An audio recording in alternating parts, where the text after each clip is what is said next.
السلام علیکم دوستانو، نن عبدالجبار قهرمان در پیژنم. ویډیو تر اخره را سره وګورئ. که په دې چینل کې نوي یاست مهرباني وکړئ دا چینل هم در سره سبسکرایب کړئ.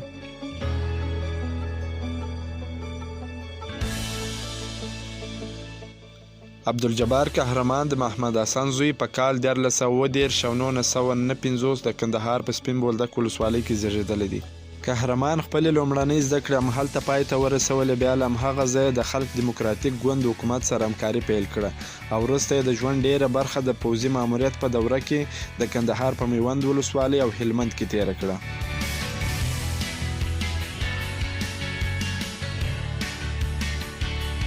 قهرمان د بېشمېره سرښندنو له امله د ډاکټر نجیب په حکومت کې د جنرالۍ تر رتبې ورسېدی.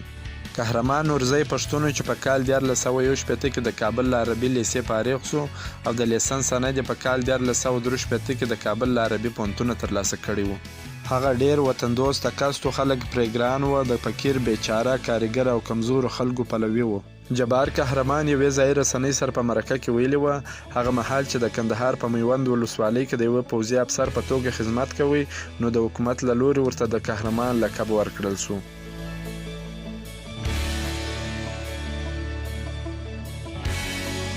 قهرمان د افغانستان د خلق دیموکراتیک ګوند او بیا وروسته د پخواني ولسمشر ډاکټر نجیب الله په مشرۍ د وطن ګوند غړی و.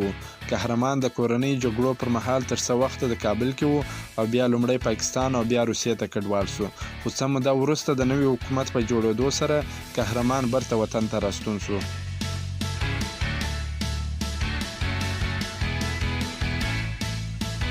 شهید قهرمان که څه هم په کندهار کې زیږېدلی و خو د ولسي جرګې په 14مه دوره کې د هلمند د خلکو استازی و چې د دې جرګې د شکایتونو کمیسیون غړیتوب یې هم درلودی.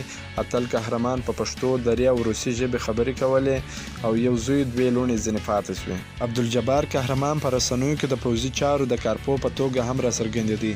په تیره بیا ټولو نیوز کې د هېواد پر اوسني وضعیت نظرونه څرګندول. که څه هم ښاغلی قهرمان د حکومت له سختو نیوکو کوونکو یې و خو په 2014 کال کې د ولسمشر محمد اشرف غني لخوا د هلمند جګړې مدیریت لپاره واستول شو. قهرمان 3 میاشتې وروسته هغه دنده پرېښوده او د وطن ګوند د بیا پالولو لپاره یې سیاسي هلې ځلې پیل کړې.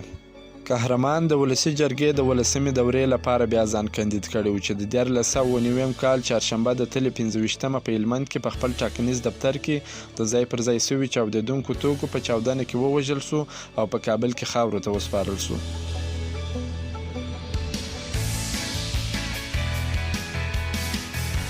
دا و د عبدالجبار قهرمان د ژوند په اړه معلومات. که مو خوښ شوي ویډیو در سره لایک کړئ، شیر یې کړئ. که په چینل کې نوي یاست دا چینل هم در سره سبسکرایب کړئ.